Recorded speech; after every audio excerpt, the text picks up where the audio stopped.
Hey, bonjour, bienvenue dans Sans prise de tech, votre résumé de l'actualité de la tech de la semaine. Bonjour Thomas. Oh là là, bonjour, bonjour, comment ça va? Ça va bien, vous? Vous, ça va bien. C'est bien. Moi Vous, Moi, ça va, vous, moi, ça va nickel. Moi ça va tranquille, aujourd'hui on a beaucoup de choses à faire, hein, mon cher Thomas. On a dans l'actualité de la tech de la semaine le rachat de Twitter, il faut qu'on en reparle, on en reparlera tout le temps s'il le faut, jusqu'à ce que ce soit acté à chaque fois qu'on aura du nouveau. On aura aussi quelques petites nouveautés sur Apple comme le self-repair ou encore Twitch qui va bientôt nous foutre à la porte parce qu'on n'aura plus d'argent. On en reparlera dans les activités de la tech de la semaine. On aura aussi pas mal d'actu à propos d'Apple. C'est la pomme avant la pause. Après la pause, on a ce qui fait encore plus l'actualité puisqu'on en aura toujours plus avec Meta qui ouvre son magasin, des fuites de nouveaux produits chez Google vite fait, un anti-cheat absolument incroyable du côté de chez Call of Duty, le Bitcoin qui va vous permettre de payer votre baguette dans de nouveaux pays, enfin les innovations de la semaine de Thomas.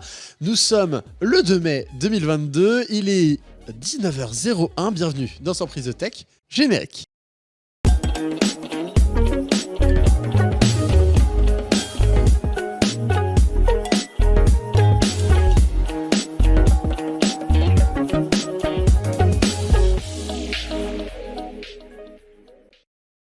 Ah, on s'en passe pas de ce générique. Bonjour à toutes et à tous et commençons sans plus tarder, mon cher Thomas, avec ce qui a fait l'actualité de la tech de la semaine, avec un petit jingle déjà pour commencer. Oui, évidemment, on commence sérieusement. On commence sérieusement, les amis, avec ça fait l'actu, voilà.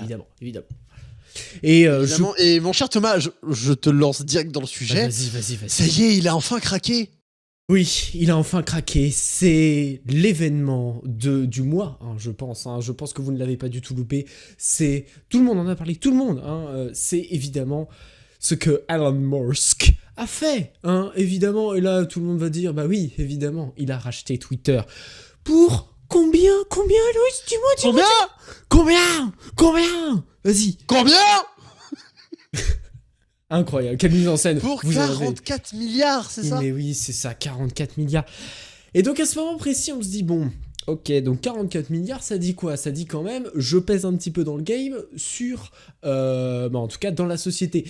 Et ça va être effectivement le cas, même si effectivement, il disait en mode, oui, mais j'arrive, mais évidemment, je vais pas trop faire de changements, mais évidemment... Il va nous la mettre en douce, celui-là. On connaît. On commence à connaître le petit Elon. On commence à le connaître quand même. Donc, plusieurs choses pourraient être mises en place suite à ce petit achat. Voilà, bon, ça se trouve pas à tous les coins de rue des Twitter, c'est vrai. Voilà, mais bon, c'est quand même sympa. Donc dans un communiqué de presse, il dit vouloir rendre Twitter meilleur que jamais en améliorant le produit avec de nouvelles fonctionnalités, en rendant les algorithmes open source, ce qu'il a fait. Je sais pas si vous avez vu passer ce petit lien avec du coup justement l'algorithme en fait. Un GitHub qui a été mis en place pour en fait faire le code en mode open source. Chacun peut ajouter et chacun peut essayer de modifier le code en fonction de ce qu'il préfère, et c'est évidemment collaboratif. Donc c'est pour augmenter la confiance en vainquant les robots spammers et en authentifiant tous les humains. Twitter a un potentiel énorme. Je suis impatient de travailler avec l'entreprise et la communauté des utilisateurs pour le débloquer. Donc c'est une volonté de bien faire, mais évidemment, qui dit bien faire, dit évidemment changer certaines règles. Et dans règles, il y a donc modération. Et notre cher Elon Musk, qu'est-ce qu'il veut faire? Il veut rendre un peu la démocratie et le débat ouvert. Et il n'a pas forcément exclu le débannissement de certains comptes qui débattaient. Donc ça, après, voilà, je vous laisse faire une petite liste, mais bon, il y a le Donald qui est dans cette liste, évidemment, qui pourrait peut-être effectivement apparaître comme quelque chose. Voilà. Well, excuse me, I need my Twitter account back. I won the election by a lot. The Democrats are just a pain in the ass for this country. Twitter needs to be less moderated. Absolument pas juste pour laisser des nazis parler. Quoi? Oh là, Pardon? oh là, oh là, le N-word, oh là là, ça y est, c'est terminé. Allez, on peut te alors, j'ai pas dit le N-word. Oui, non, c'est vrai. Non, mais c'est... Oui. Oui. En vrai, je ne sais pas. Alors, juste, non, mais faut dire les termes. Hein. Au bout d'un moment, Oui, quand on parle littéralement de renvoyer les gens via des petits bateaux chez eux alors qu'ils sont nés dans ton pays, excuse-moi, moi, ça me rappelle des périodes sombres de l'histoire, mais on n'est pas là pour parler de politique, on est là pour parler de Twitter. Et d'ailleurs, j'ai même envie de dire que ça plaît pas à tout le monde. Ben non, hein, ça plaît pas forcément à tout le monde. On a, comment dire, certains qui vont aller se plaindre, hein, même sur les réseaux sociaux, hein, ça y va à fond. Je suis désolé, j'ai perdu mon petit article qui s'est enlevé d'onglet. J'en ai marre, claquer. Je commence à craquer. Donc, effectivement, on a quelque chose d'assez incertain, hein, pour Twitter qui, tout simplement, comme Derrick Johnson le dit, ne laissez pas Twitter devenir une boîte de pétri pour les discours de haine ou les mensonges qui renversent notre démocratie. Ce Derrick Johnson est président de la NAACP, pour ceux qui ne le savent pas, c'est l'association qui lutte contre la ségrégation. Donc c'est quand même quelque chose qui a fait qui a fait parler, ils ont fait parler d'eux, en tout cas pour certaines violences qui avaient été faites contre des gens de couleur, donc comme les Black Lives Matter, évidemment. Donc c'est quelque chose, évidemment, que Twitter avait vu, et c'est aujourd'hui, Twitter, quelque chose qui doit être quadrillé quand même, les réseaux sociaux, hein. Donc ce que veut faire notre très cher Elon, voilà, c'est pas forcément des plus dingues. Évidemment, hein, on parle du bouton de modification en termes de petites éditions qui pourraient apparaître. Moins de spam bot, alors ça, évidemment, bon. Est-ce que ils iront à identifier tout le monde, sachant que même ça pourrait menacer certains bots qui existent, hein, pour, je sais pas, hein, je vous cite des trucs, ça peut être le emoji, comment dire, c'est qui fait ça? C'est un ancien mec de mon IUT en plus qui fait ça, le truc avec les emojis. Je ne saurais plus dire ce que c'est, mais en tout cas... Ah, l'emoji, genre le mélange de plusieurs emojis. Oui, c'est ça, exactement. Exactement. Et c'est un mec de mon IUT, j'en suis fier, voilà. C'est super, c'est top, c'est génial. Est-ce qu'on peut même dire Cocorico? Cocorico, clairement, Cocorico, on est bien d'accord. Et aussi, voilà, une petite sortie de bourse prévue, voilà. Donc en transformant ça en société privée, donc ça a été effectivement donné dans une lettre au conseil d'administration le 14 avril. Est-ce que ça sera réellement fait? Tout ça, en fait, ça va changer. Et puis aussi le PDG qui change avec Parag Agrawal qui a succédé à Jack Dorsey en novembre 2021. Et aussi Parag Agrawal a aussi, en tout cas, et se range un petit peu du côté de ceux qui ne veulent pas forcément que Elon se défonce tout de Twitter. Évidemment, se garde du fait que il n'a pas forcément grand pouvoir dans le conseil d'administration, et c'est pour le bien de tous, mais qu'au final, il a quand même racheté Twitter, et que 44 millions, tu peux faire pas mal de choses, et tu peux faire bouger beaucoup de choses. Je pense, en tout cas. Alors, c'est 44 milliards, mais oui, du coup, 44 milliards. La morale est propre, effectivement. Ça fait plaisir. Il est peut-être temps qu'on accélère un petit peu le pas, parce que 10 minutes quand même là-dessus, c'est quand même beaucoup. Oui, et on a encore énormément d'actualités aujourd'hui à traiter, notamment une petite nouveauté du côté de chez Apple. Voilà, Team Apple, il s'est dit, tiens, les gens ils se plaignent parce qu'ils n'ont pas le droit de réparer leurs produits. Alors qu'est-ce qu'on va faire? Puisque les gens ils se plaignent que quand c'est nous qui les réparons, ça coûte trop cher. On va leur laisser réparer les trucs. Sauf que vous allez avoir besoin d'outils Apple, des pièces d'Apple, et de les acheter, ces pièces et ces outils. Et il est là, le catch. On parle de Apple's Self Repair, qui est le programme qui vous permet de réparer votre produit Apple. Pour le moment, ça fonctionne que sur les iPhones 11, 12, 13 et SE génération 3 qui vous permettent de remplacer soit la batterie, le haut-parleur du bas, la caméra, l'écran, le tiroir SIM ou le Taptic Engine qui est le moteur de vibration de votre appareil. Normalement, d'ici l'année prochaine, le programme devrait s'étendre au Max ou M1 et en Europe, puisque pour le moment, il n'est disponible qu'aux États-Unis. Et comme je vous l'ai dit, on a des petits trucs qui posent un petit peu problème, notamment le prix. Le prix qui, chez Apple, si vous l'envoyez, vous coûte $365. Là, si vous le remplacez vous-même, ça coûte $279. Plus, attendez que je vous dise pas de bêtises, que je retrouve bien le prix, voilà, plus $49 d'outils, plus la livraison, sachant que vous pouvez récupérer un petit peu de sous quand même si vous renvoyez la pièce défectueuse juste après. J'ai un petit peu du mal à parler quand même, mais bon, on est là, au calme. Et du coup, ouais, ça fout un petit peu la haine quand tu sais que ça coûte aussi cher qu'au Genius Bar. Tout ça pour au final juste pour avoir le droit de le faire toi-même. Ce qui est un move un petit peu bizarre puisque, ok, cool, Apple avance dans le sens du droit à la réparation et contre l'obsolescence programmée. Vous noterez le petit carton qui n'a rien à voir, puisqu'il n'y a pas 2-3 cette année d'ailleurs. J'ai vu ça, effectivement, une petite référence à une certaine émission qu'on avait faite. Qu'on avait fait ensemble. Et d'ailleurs, je casse ça là, mais il se pourrait potentiellement que ce carton revienne cet été, même s'il n'y a pas de 3. Ce sera pas le même logo, mais il se pourrait potentiellement, vraiment probablement, qu'il y ait des petits directs sur les conférences de jeux vidéo cet été, notamment, si je dis pas de bêtises, on me corrigera dans le chat, le 12 juin avec Xbox.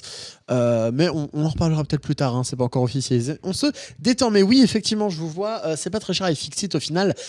Effectivement, mais le problème, c'est qu'à iFixit, utilisait des pièces qui n'étaient pas d'Apple au final. Alors que là, les loulous, maintenant, on a les pièces d'Apple. Et le problème, c'est qu'elles coûtent cher et iFixit vont devoir utiliser ces pièces d'Apple s'ils veulent continuer. Sauf qu'on a un petit problème, c'est que si tu veux commander les pièces, il te faut un numéro de série d'appareil. Genre, tu peux pas acheter tes pièces. Genre, tu peux pas acheter par exemple des pièces d'iPhone 11 si tu as un iPhone 13 ou si tu n'as pas d'iPhone du tout. Tu es obligé de commander avec ton numéro de série, donc du coup ton compte Apple. Ce qui veut dire que, par exemple, les shops qui vont faire de la réparation, pensez à votre petite boutique qui sont... c'est bien le 12 juin, merci Michel. Mais du coup, ouais, les petites boutiques qui sont dans vos centres-villes qui vont faire des réparations, ils seront obligés d'utiliser des pièces, à part s'ils veulent continuer à vous proposer des réparations rapides, puisque sinon, vous allez vous retrouver avec 2 semaines de livraison, plus 1 semaine de réparation, et ça va vous coûter 3 fois plus cher qu'avant. Voilà, oui, le truc qu'ils sont en train de tester source, on s'excuse, évidemment, on remercie pour les petites sources que vous voyez juste là, et on remercie bien évidemment toute l'équipe qui travaille à fond sur Sans Prise de Tech toute la semaine pour proposer cette émission avec notamment un petit peu plus de nouveautés. Mais du coup, voilà, c'est un petit peu la première partie des actualités sur Apple. On va y revenir dans quelques instants avec la pomme, mais juste avant... mon cher Thomas, il est peut-être temps qu'on parle d'un sujet très important pour nous qui diffusons sur Twitch. Effectivement, Twitch, une magnifique plateforme, vous avez l'habitude d'y traîner si vous êtes actuellement sur Dreamseed Télévision ou que vous découvrez. Clairement, les loustiques, en tout cas, ça ne nous concerne pas forcément nous qui streamons actuellement, mais les gros streamers actuellement seraient peut-être dans le futur pénalisés par certains changement de profil du côté d'un retournement de veste peut-être, du côté de chez Twitch qui veut un peu réduire la rémunération des streamers pour se faire plus de bif, comme disent les vieux. On a là effectivement des choses assez intéressantes, des parts sur les abonnements en fait quand vous vous abonnez à une chaîne Twitch, il y a une part des abonnements qui est touché par le streamer. Et quand ce streamer récupère la part, c'était sur 70%. Et nous passerions vers 50%, donc 20% de revenus en moins. bah, pour un gros streamer, c'est quand même quelque chose qu'il faut budgétiser. C'est pas non plus, Oui, tout petit. surtout, mon cher Thomas, que c'est quelque chose à voir sur le grand angle, puisque si vous n'avez pas suivi, il faut savoir que le prix de l'abonnement, il a baissé l'été dernier. On est passé de 5 à 4 euros. Et avec venait du coup la baisse de la thune que récupéraient les streamers. Donc en plus d'avoir vu la source de revenus quasi principale baisser, puisque au MDR, l'abonnement il a baissé en prix. En plus, on va baisser la part qu'on récupère. Ça va piquer. Et puis, genre, les 50-50, c'est pas que sur les subs, c'est aussi sur les bits, c'est aussi sur les publicités. Sachant que Twitch a aussi proposé de potentiellement demander à mettre beaucoup plus de publicité, il me semble. Oui, c'est vrai, effectivement, c'est ce qu'indique Bloomberg sur son rapport. Tout simplement, voilà, hein, ça va passer par différents autres niveaux de rémunération, en tout cas pour Twitch, et pour différents critères aussi qui vont être adaptés. On n'en sait pas forcément plus, c'est encore en discussion, hein, évidemment, mais on s'attaquerait sur des trucs qui sont quand même des choses assez différentes. On aurait des changements qui arriveraient dès cet été. Après, évidemment, voilà, hein, c'est en discussion, ça se décide pas forcément dans un claquement de doigts, mais on peut quand même se poser la question de est-ce que ça va devenir peut-être plus dur d'être streamer, aussi ça va se jouer avec aussi les viewers qui vont évidemment rester au rendez-vous, mais qui peut-être n'apparaîtront plus forcément comme une source de revenus direct, en tout cas avec les abonnements et avec les vues, parce que quand même, quand vous regardez une émission sur Twitch, vous êtes parfois devant des publicités, et les publicités génèrent quand même de l'argent, et quand vous êtes quand même 100 000 ou même moins de 100 000, entre 100 et 150 000, ça commence à faire un petit peu de bif quand même quand vous avez une publicité qui passe. Bon, du coup, là, le problème, c'est que ça va mettre énormément en avant le hashtag ad que vous connaissez extrêmement bien avec YouTube et qui se démocratise de plus en plus sur Twitch. Bientôt, peut-être même nous aussi être obligés de faire du hashtag ad pour le store bientôt. On sait jamais. Mais voilà, nous, on va en profiter pour faire une petite parenthèse à propos de Dreamsea. Aujourd'hui, Dreamsea, les seules rentrées d'argent qu'on a, c'est les subs. C'est ce que vous donnez, vous, dans le chat, avec vos subs Prime, qui sont gratuits, on le rappelle, abonnez-vous. Les bits et les donations, si certains en font. Et on remercie énormément les gens qui font des donations. Mais c'est quelque chose qui va mener tous les petits streamers à mener une recherche sur comment diversifier les rentrées d'argent, chose qu'on aurait déjà tous dû faire depuis très longtemps, on ne va pas se mentir, depuis le rachat de Twitch par Amazon, parce qu'il fallait s'en douter un petit peu. Mais c'est quelque chose qui va être extrêmement dérangeant, puisque tout le monde va changer sa façon de faire de l'argent sur Twitch. Donc attendez-vous dans les prochains mois, parce que là on va parler en mois, de voir vraiment tous vos streamers mettre en avant un store, mettre en avant des OPSP, ce genre de choses.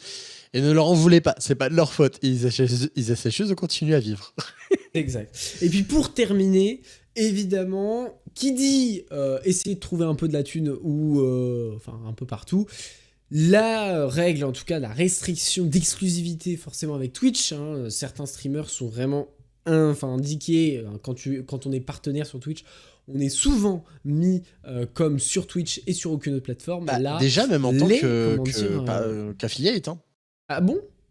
Oui, en tant qu'affiliate, je sais que dans le cadre de Dreamsea, on va prendre cet exemple-là, on a interdiction de faire du multistream, d'aller streamer sur YouTube ou Facebook Gaming ou sur Dailymotion. On n'a pas le droit. On a signé un document qui fait que tu n'as pas le droit. Faut que je lise les documents, moi. Oh, dis donc. Ouais, allez. Comme on n'a pas le droit de mettre les VOD moins de 48 heures avant sur une autre plateforme que Twitch. Ouais, voilà. Ok, d'accord. Il faut que je lise les documents, hein, vraiment. Hein. Pourtant, je suis trésorier d'une association, c'est quand même le comble.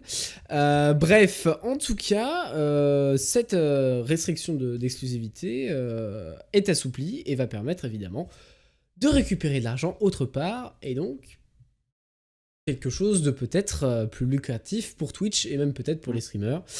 On verra ça dans les mois qui vont venir. Et comme dirait un ancien ami à nous, affaire à suivre. Évidemment. Effectivement, attendez-vous à voir de la publicité sur DMC d'ici 2 semaines. Hein. Quoi? Allô, pardon. Oh là. Shut down. Je rigole. On passe sans plus tarder à une autre chronique. Une chronique qu'on voit pas souvent dans Sans prise de tech, mais qui est toujours assez intéressante, puisque cette semaine, on a énormément d'actualités. Puisqu'il est temps de croquer la pomme à pleines dents, notamment en parlant d'un ami à qui on va dire au revoir, plus ou moins. Vous allez le comprendre. On va parler aujourd'hui. Alors peut-être, mon cher Thomas, tu peux mettre l'illustration avant que je commence à discuter de ceci. Vous connaissez les iPhones, mais leurs visages vont bientôt changer.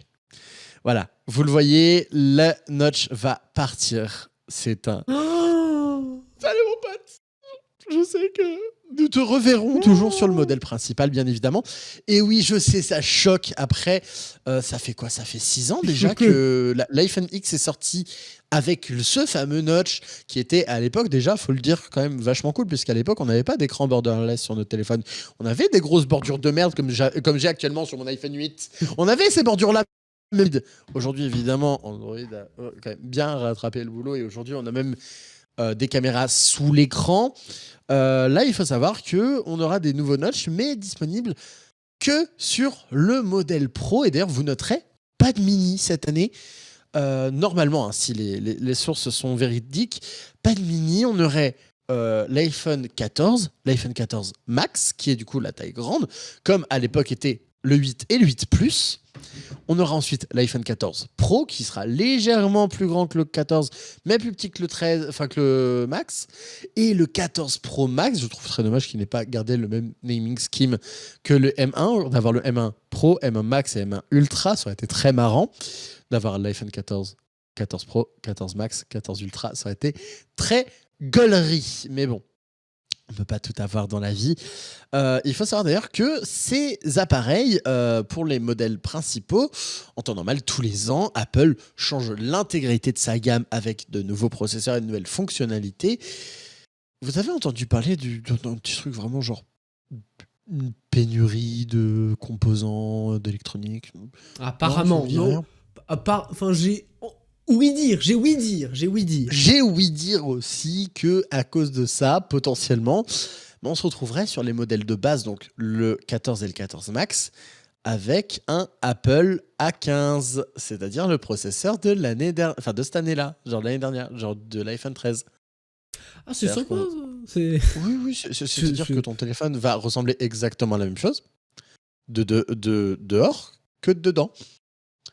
Voilà, parce que genre même vous savez, toutes les fonctionnalités tous les ans du Pro se retranscrivent dans le base de l'année qui suit. Et bah là non.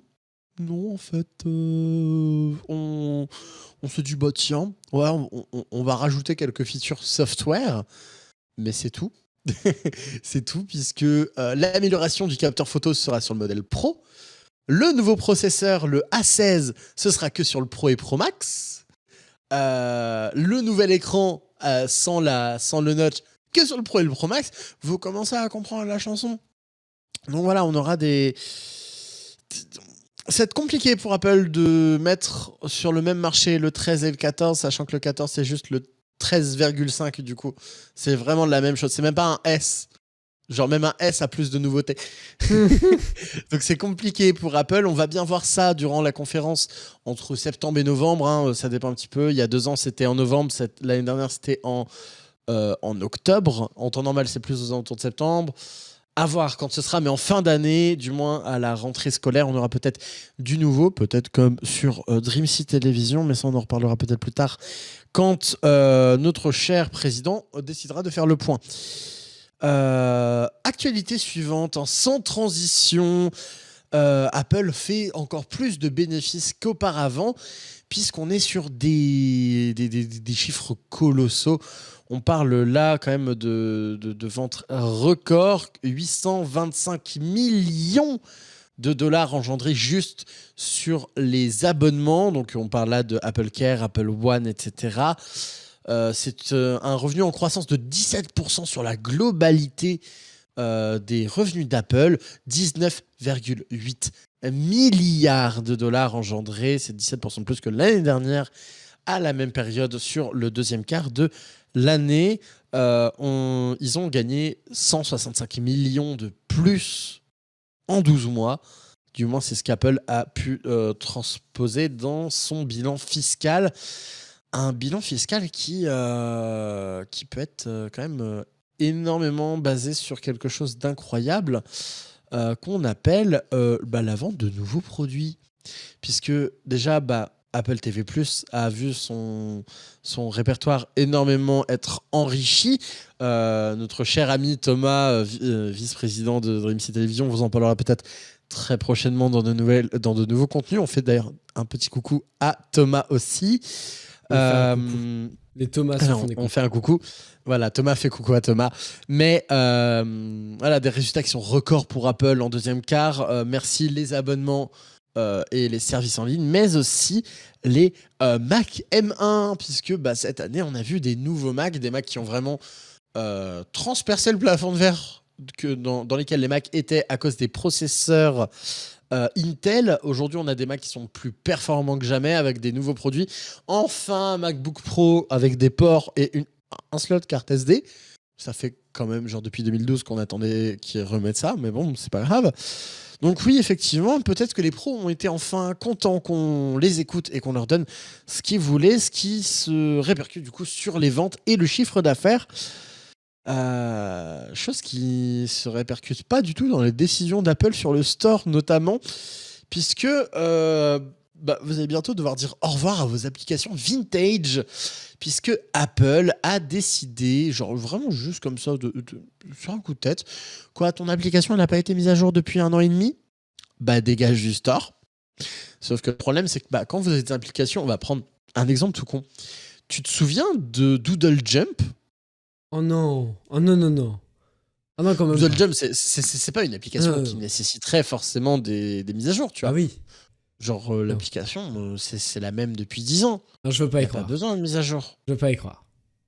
Ah non, pour le moment, Doodle Jump n'a rien. Genre, aucune application n'a rien. Mais Apple s'autorise maintenant le droit de supprimer les applications qui disent outdated, donc dépassées. Hein, votre appli, elle est périmée. Et les développeurs évidemment s'en plaignent. Si votre application n'a pas été mise à jour depuis une durée significative, nous pourrons la supprimer des ventes dans un délai de 30 jours. Aucune action ne pourra être effectuée pour télécharger de l'application une fois ce délai de 30 jours passé. C'est du moins ce que les développeurs et tout le monde a pu apprendre depuis les dernières mises à jour de l'Apple Store, de l'App Store, excusez-moi. Chose qui est assez dommage quand vous savez du coup qu'il y a des applis que vous ne pourrez pas retécharger. Je vais prendre l'exemple de Protopop Games, qui est un petit dev indé qui est là depuis genre très longtemps dans le milieu des jeux mobiles. Il avait sorti un jeu gratuit sur iOS qui s'appelait Motivoto, qui n'a pas reçu de mise à jour depuis 2 ans. Sauf que comment dire, genre le jeu était toujours fonctionnel. Il est là le problème. Mais après, ils se sont dit, ton jeu n'est pas... Enfin, t'as pas une mise à jour depuis 2 ans, ça dégage. Alors qu'à côté, vous avez des jeux genre Final Fantasy, le même jeu que sur PS1, qui date de 2000, qui est sorti sur l'App Store en 2015. Il n'a pas reçu de mise à jour depuis, parce qu'il n'y a pas de genre d'achat dedans depuis. Oui. Quoi. Lui, il est toujours dispo. Donc évidemment, ça va toujours être les développeurs indépendants qui vont prendre tarif, et c'est bien dommage. Mais vous savez ce qui est dommage aussi ? Est-ce que tu sais ce qui est dommage, Thomas ? Eh bien, je crois que effectivement, ça va être l'heure de raquer. Ouais, ça va être l'heure de raquer pour vous. Désactivez votre adblocker. Il est temps de nous donner quelques centimes de votre temps en regardant quelques publicités. Dans un instant, on reprend avec l'actualité de la tech et les innovations de Thomas. Et croyez-moi, on a quelques petits trucs très sympathiques à vous montrer. À tout de suite dans Sans prise de tech.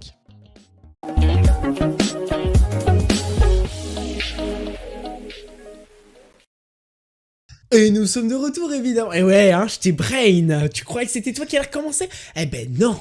Boum. Boum. Ah mince. Dommage, vous n'aurez pas vu ma petite danse. Quel dommage. Dommage. Mon cher Thomas, il est peut-être temps que nous reprenions avec une deuxième fois ce jingle de ce qu'a fait l'actu cette semaine. Hein, on est bien d'accord. Puisque toujours plus d'actu, on n'en a jamais assez. C'est bien vrai. Mais je crois que tu vas... Enfin, je crois que Facebook est allé vraiment trop... Enfin, non pas Facebook. Meta est allé peut-être un peu trop loin cette fois-là. Non ? Alors, on va se diriger vers la Californie cette fois-ci, mais avant de se diriger vers la Californie, n'oubliez pas de nous suivre sur nos réseaux, de rejoindre le Discord, discord.g/dreamsy, Keep Calm et si on n'oublie pas, et parce que en fait on a besoin de vos retours. Est-ce que ce nouveau format de Sans prise de tech, est-ce que les petites mises à jour qu'on apporte, la nouvelle qualité de caméra, les jingles, est-ce que le format de l'émission vous plaît? N'hésitez pas à nous le dire. Le serveur Discord est là pour ça, mais aussi pour discuter tous ensemble de tout et de rien. Mais dirigeons-nous vers la Californie, sainte terre de la technologie, où Meta va ouvrir un Meta Store. Parce que bon, ça marche avec Google, ça marche avec Apple, ça marche avec Microsoft, pourquoi on s'en passerait? C'est vrai. Un petit store physique qui va vous proposer de tester des technologies de chez Meta, comme le Meta Portal, anciennement Facebook Portal, qui est un équivalent au Google Nest Hub. Le Meta Quest 2, anciennement Oculus Quest 2, à jamais dans nos cœurs, Oculus, on n'oublie pas de tester les Ray-Ban Stories dont on vous a parlé dans le dernier épisode de Sans prise de tech il y a 2 semaines.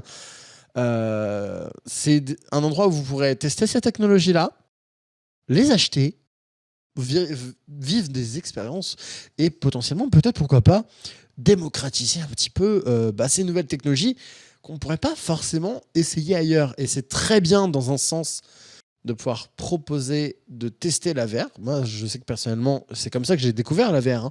C'est parce qu'au boulanger du coin, il faisait tester le HTC Vive à l'époque. C'est comme ça que j'ai découvert la VR et qu'aujourd'hui, je suis H24 dans un MetaQuest et que mes données appartiennent à Tonton Zuck.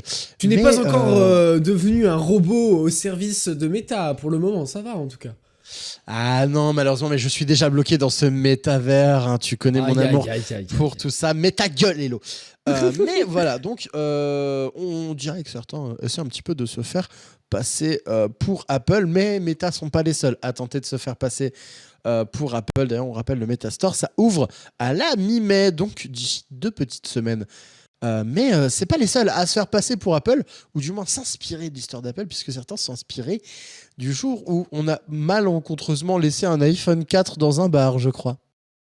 Effectivement, là, on a comme une impression de déjà vu, parce que bon, bah là, c'est... Oh la merde. Oh là là, c'est la cata. Oh mince. Oh non, j'ai laissé ma montre sans le bracelet dans un bar. Oh mince. Elle était vraiment à plat, ici, posée. Je n'ai pas fait exprès. Voyons, ce n'était pas 2 semaines qu'on l'a laissé dans le bar en attendant que quelqu'un le prenne en photo. Et 2 semaines. C'est n'importe quoi, mais pourtant c'est la vérité. Hein. Voilà, vous avez tout simplement une Google Watch, donc la nouvelle montre, une montre qui arrivera dans les prochains mois, sûrement dans les prochains mois. Tout simplement, on va vous la montrer, hein, la photo, hein, c'est tout bête, hein, c'est vraiment, ça rend con, mais vraiment, elle est posée là, sur la table, et puis, bon, on se dit que personne va la voir, on se dit que ça va rester là, et puis que ça va retourner son propriétaire. Absolument pas, en attendant que des journalistes viennent la prendre en photo, et fassent un article en mode OMG, c'est une montre Google, oh là là, absolument pas du tout. C'est pas comme ça. Pas du tout, et c'est pas comme si, genre vraiment 1 semaine après, t'avais un employé de Google sous un compte totalement random qui allait sur Reddit poster une photo de la montre à son poignet, toujours l'écran éteint pour pas le leaker de l'UI sur lequel ils ont travaillé avec Samsung et qu'ils ont annoncé il y a 1 an et demi. Absolument pas. Non, voyons. Ce ne sont que des sottises. Donc évidemment, voilà, Non, mais on l'a exagère, bien, on exagère. on l'a bien vu.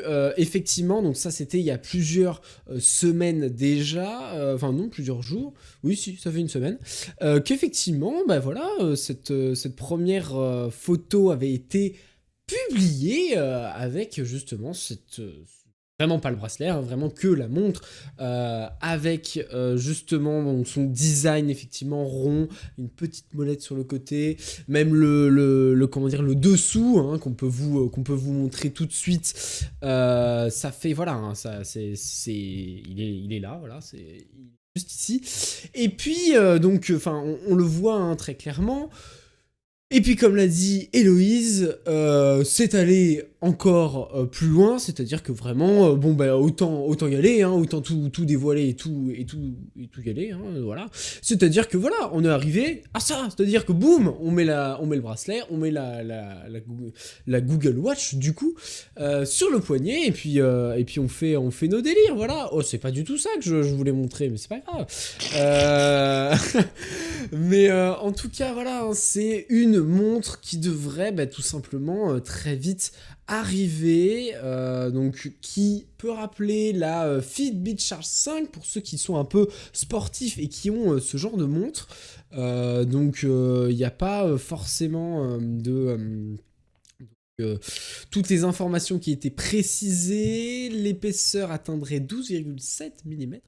Le diamètre de 38 mm, un nouvel OS, le Wear OS 3.1, 2 tailles disponibles et 4 couleurs de bracelet, et un prix qui serait apparemment autour des 300 à 400 $, ce qui est quand même un petit peu élevé, mais bon... Voilà, évidemment, hein, je cite pas, hein, il y a tout, il y a l'électrocardiogramme, le cardiofréquence-masse, enfin, vous connaissez, maintenant dans les montres connectées, c'est souvent le cas, donc on va pas s'étonner de ça, mais on va surtout s'étonner de la gueule de la montre quand même, qui est assez sympa, hein, ronde. C'est vrai que on est souvent habitué avec Apple d'avoir voilà, ce rectangle, ou alors on n'est pas forcément tout le temps habitué à voir ça. Donc c'est tout le temps sympathique de se retrouver sur le vrai design d'une montre, c'est-à-dire rond. Moi ça me plaît. À voir ce qui va se passer dans l'annonce concrète, hein, ma chère Loïs, je ne sais pas toi, hein, mais... Mais moi, j'attends de voir ça avec grande impatience, surtout de voir qu'est-ce qu'ils vont ramener en termes de software pour essayer d'aller chercher un petit peu Apple sur leur terrain de prédilection en ce moment. Ouais, bah oui. C'est bien vrai. On est complètement d'accord là-dessus et on espère que voilà, on va avoir des informations très vite. Il y a le Google I.O. Qui devrait nous aider à y voir un petit peu plus clair. Évidemment, hein, voilà, on attend toujours des nouvelles et puis affaire à suivre. Ouais, encore une fois, hein, c'est comme cet ça. été en affaire à suivre évidemment. C'est cela. Mais Puisqu'on rappelle, hein, toutes les infos importantes, c'est cet Oui. été. Hein. Xbox, Nintendo, peut-être Sony, Google. On aura peut-être une conf Apple cet été, potentiellement.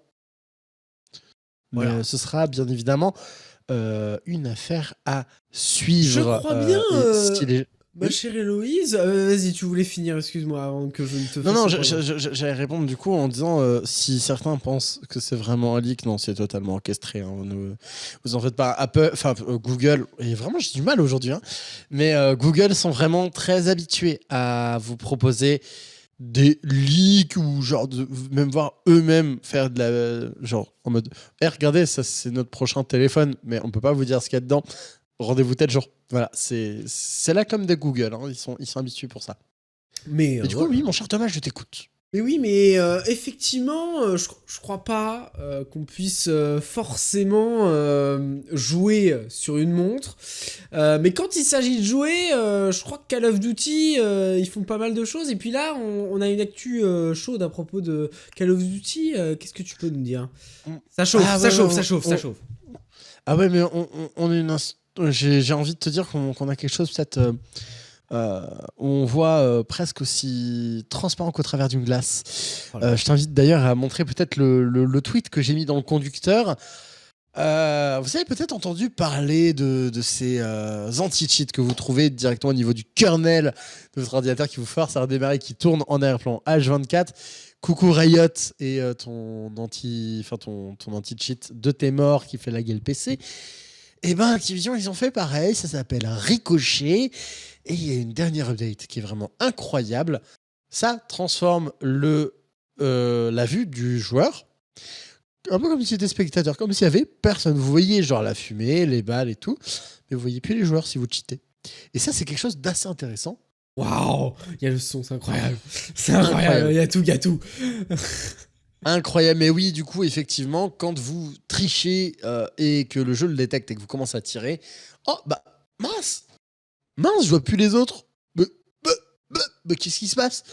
Et en fait, c'est quelque chose qui était en développement depuis pas mal de temps maintenant, mais ils viennent enfin de l'ajouter. C'est la technologie qui s'appelle le cloaking, qui vous permettra de voir, de ne plus voir du coup les cheaters.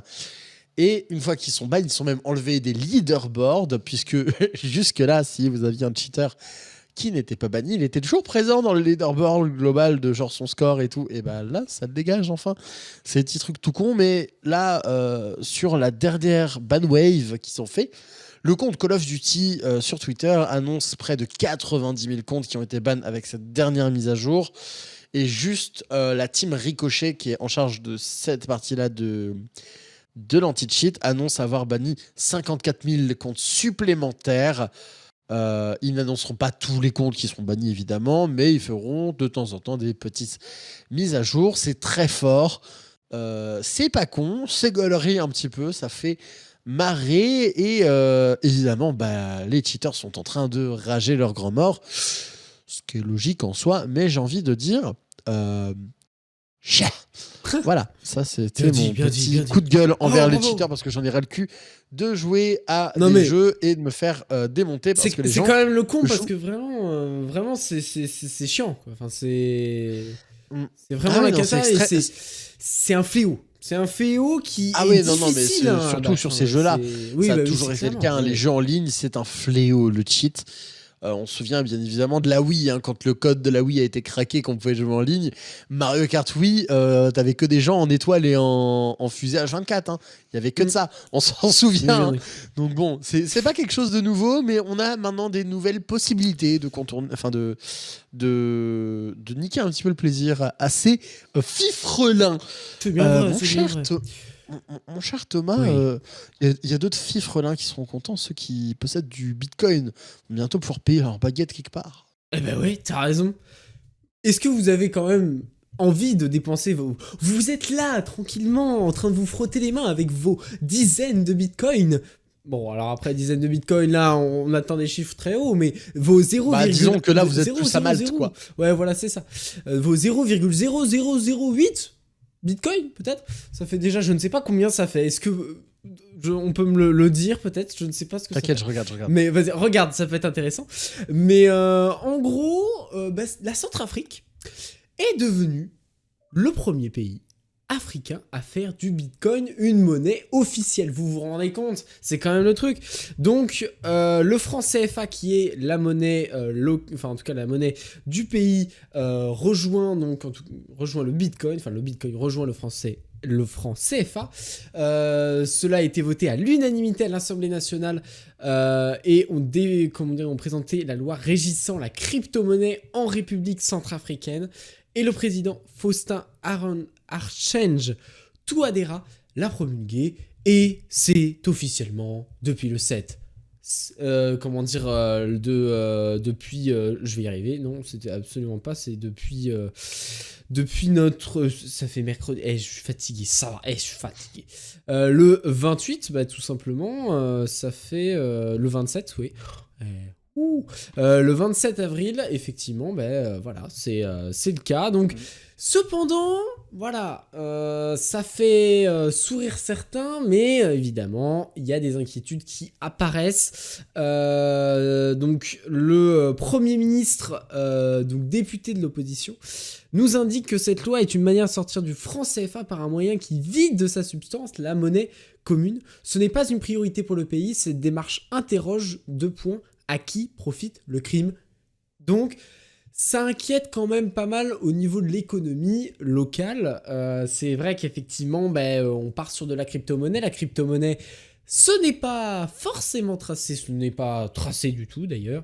C'est très compliqué de retrouver qui a fait quoi.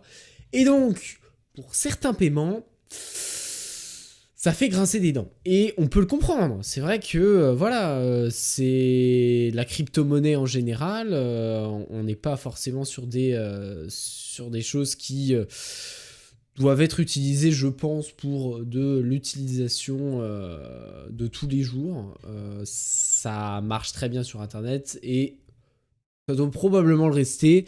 Donc, pour le moment, l'utilisation des crypto-monnaies serait pour contourner certaines sanctions imposées imposées à la Russie, à certaines, à certains États de l'Union européenne, et puis même aussi au niveau des États-Unis. Et les appels à une régulation internationale se multiplient, parce que voilà, le Bitcoin, ça doit continuer à circuler, parce que ça vaut quand même un petit pépette, mais ça doit quand même être toujours régulé et avoir un œil au moins dessus pour, comme ça, être sûr de ce que l'on fait avec cette crypto-monnaie qui monte, descend et fluctue quand même pas mal. Effectivement, et d'ailleurs, au moment où nous parlons, à 17h45, 0,00008 Bitcoin valait 2,92 €, soit à peu près 2 baguettes et demie. Eh ben voilà. Donc, au final, oui, vous pouviez payer une baguette avec 0,00008 Bitcoin. Mais putain. C'est incroyable, il est trop fort. Big brain, incroyable. Ouais. Mais est-ce qu'il sera assez big brain pour lancer un jingle assez rapidement? Puisqu'on parlait aujourd'hui, mon cher Thomas, des innovations. Oh là là là là. Mais oui, j'adore vous faire mes innovations. Parce que vous savez quoi, on a des choses super sympas. Et puis là, qu'est-ce qui est arrivé? Évidemment, un peu à la rescousse, parce que j'avais pas beaucoup d'innovations à vous proposer. On évolue dans le monde, mais on n'évolue pas forcément super vite non plus. Donc, ma petite Héloïse a trouvé une innovation très intéressante, et je l'ai retrouvée même par la suite durant mes recherches. C'est Pixie. Pixie, qu'est-ce que c'est? C'est un petit truc tout mignon, ça parle à tout le monde, Pixie, évidemment. Eh bien, Pixie, c'est... Ben oui, mais qu'est-ce que c'est? Parce que voilà, je vais quand même pas non plus répéter le nom 45 fois par minute. Pixie. Pixie. Allez, on enchaîne. Donc, on craque, le craquage, ça y est, c'est la fin de l'émission, on le sent. On est dans les dernières 10 minutes, vous allez nous voir craquer à partir de maintenant avec Pixie. Exactement. Mon cher Thomas, est-ce que tu nous montrerais pas une petite vidéo en même temps que nous en parler? Eh ben effectivement, tu l'as très bien dit, regardez, bam, c'est parti, regardez, voilà, hop. Le petit Pixie, c'est un petit drone qui est tout simplement conçu par notre très cher Snapchat, évidemment. Bon, alors là, je vous fais pas la description, Snapchat, je trouve que c'est une appli de merde, mais après, ce n'est que mon avis. Donc, qu'est-ce que fait Pixie? Eh bien, c'est un petit drone qui va aller se mettre à la hauteur de vos yeux. Vous appuyez sur un bouton et c'est parti. Cependant, pas la possibilité de commander ce robot à la main. Tout est fait par l'intelligence artificielle de Snapchat en mode... Donc vous avez plusieurs modes de prise de vue, 5, un mode stationnaire, un mode orbite, où le Pixie va tourner à 360 degrés, incroyable. Un mode de suivi, où ça va tout simplement vous suivre tranquillement dans vos aventures, vous le voyez même là actuellement. Un mode révélation, où Pixie va s'éloigner tranquillement, prenant de la hauteur, puis ensuite revenir dans votre main. Donc ça peut faire vraiment des trucs assez classe. En vrai, ça peut être classe. Bon, évidemment, vu les images qui sont là, alors je sais pas de quelle qualité a été encodée la vidéo, mais bon, ça doit pas non plus être incroyable non plus. Disons que quand on voit la différence entre les prises de vue faites à la belle caméra, la belle RED, et celle dite Created with Pixie, Ouais, non mais rend ça change. pas Ça bien change. le truc. Non mais t'as raison, ça change bien. Bon après, selon les tests, les premiers tests, le résultat est quand même assez intéressant au niveau de la prise de vue. Il y a de bons angles de vue, c'est varié. Vous avez pu agrandir votre téléphone partout, vous avez votre petit drone, c'est rigolo. Mais bon, le problème, c'est que aussi, il y a ce qui s'appelle une petite réglementation, et voilà, en fonction de là où vous êtes, les petits drones comme ça, ben ça s'applique aussi, ça s'applique aux réglementations locales. Donc, évidemment, il faut savoir l'utiliser correctement. Pour ce qui est du prix, et vous l'attendez probablement, c'est 249,99 €. C'est cher, oui, mais votre petit Pixie vous suivra avec de l'intelligence artificielle et saura encore plus où vous vous trouvez et à quel instant et ce que vous faites. Moi, je trouve que c'est une super innovation. Ouais. Après, en termes de tarifs, c'est pas vraiment étonnant quand Oui, on a oui, vu le non, mais prix c'est des vrai, spectacles, oui, non, mais on est bien dont d'accord. on a parlé dans Sans prise de tech aussi. C'est pas étonnant quand on voit aussi genre, le taux de production du truc. Après, t'as parlé de l'IA, t'as parlé de la géolocalisation, mais est-ce qu'on peut parler vite fait de l'autonomie de vie du truc? Parce que bon, genre, ça tient dans la paume d'une main. Genre, c'est fin comme un iPhone. Comment, genre, ça va voler 10 minutes? Mais je me le demande aussi, c'est-à-dire que je ne sais pas. Attends, Thomas? Oui. Affaire à suivre. Mais oui, je crois bien aussi. Putain. Mais cependant, je citerai évidemment, PDG de Snapchat qui a pris la parole et qui a dit « Nous avons voulu, au contraire, créer un produit amusant et facile d'accès afin que les gens se sentent à l'aise avec. Cela nous a pris pas mal d'années de recherche. » Est-ce que les gens vont se sentir à l'aise à côté d'un petit truc qui suit tout le temps? Disons que ça me rappelle un petit peu genre du Watch Dog. Watch Dog, c'est pas le Putain, c'est vrai, meilleur. t'as raison. C'est mais pas c'est vrai. vraiment le truc qui rassure le plus. Ah bah on est bien Tu- d'accord, mais ça c'est sûr. Non, genre on parle d'un mec qui, avec un clic de téléphone, peut faire un blackout dans une ville. Genre, pour resituer le contexte. Mais bon, Oui. Eh, écoutez, j'ai envie de dire, mon cher Thomas, c'est qu'une chose parmi Nous vivons dans une parmi société. tant d'autres. Et voilà, c'est exactement ça. nous vivons dans une société où bientôt, on pourra se permettre de plus finir nos assiettes. Ouais. Bon, hein, et je vous avoue, c'est de toute façon pas bien et je ne suis pas pour ça. À chaque fois, je suis devant mes potes et je leur dis putain, vous êtes grave, vous laissez tout dans votre assiette. Évidemment, le restaurant universitaire, bon, quelquefois, c'est pas de la gastronomie. Mais bon, voilà, vous pourriez faire un effort. Et avec cette innovation, là, je pourrais peut-être les excuser. Pourquoi? Parce que c'est une petite caméra qui a été développée en France. Cocorico, mesdames et messieurs. Ça s'appelle Kikléo. Kikléo, mesdames et messieurs. Alors là, Kikléo, ça défonce tout. Ouais, je vous le dis. Vous allez voir une petite vidéo tout de suite. Et c'est tout simplement Mimi, hein, c'est Mimi comme tout. Ça s'attache au-dessus du plateau, par exemple, qui passe.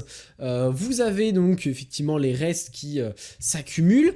Le but, voilà, comme c'est affiché, c'est d'aider à réduire évidemment tout ce qui peut être émission de carbone quand tout ce qui va, donc toute la nourriture va être tout simplement jetée. Donc c'est vraiment pas le but.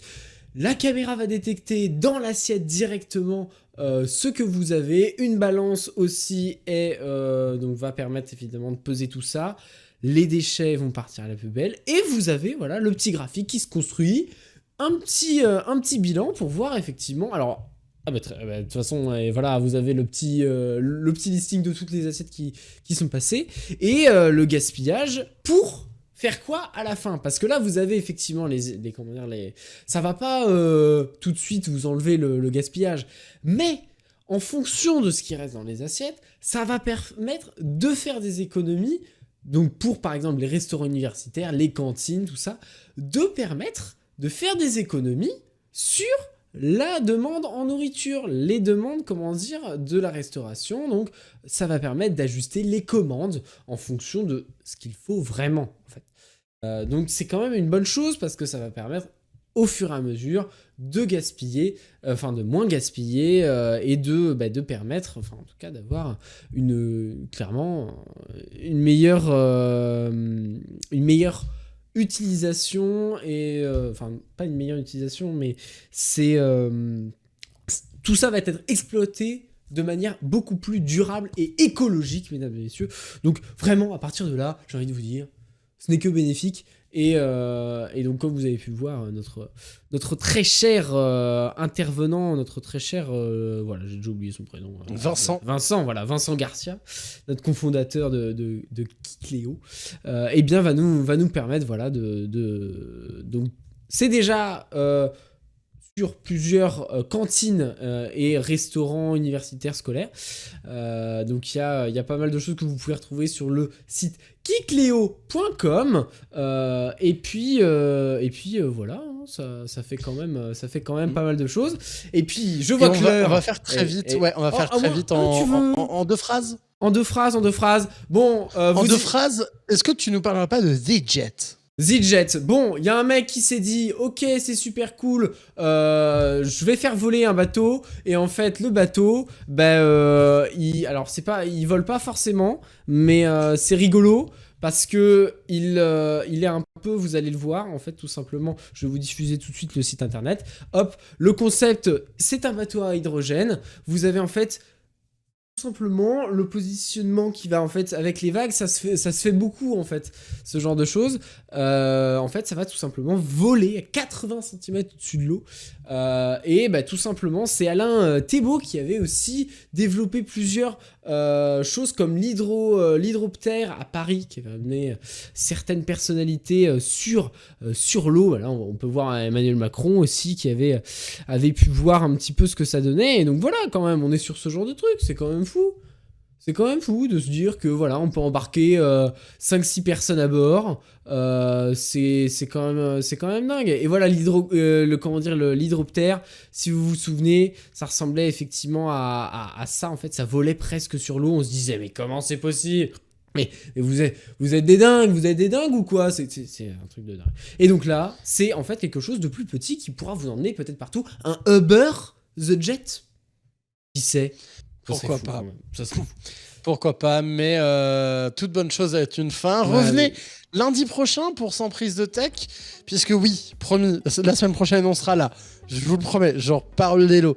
Restez avec nous cependant, puisque dans quelques instants, c'est Dreamzik, J-Pop, la deuxième playlist faite par votre humble serviteur Warpy. N'hésitez pas d'ailleurs à nous proposer des styles de musique, voire même vos playlists pour les prochains Dreamzik. Ça se passe sur notre Discord, discord.gg/Dreamzy. Merci d'avoir été avec nous pour Sans prise de tech. Bonne soirée Thomas. Ah oui, bonne soirée évidemment. C'est super. Bonne soirée et surtout partagez le live évidemment, voilà. Oui, bien évidemment. Keep calm and... Watch Dreamzy, bien évidemment.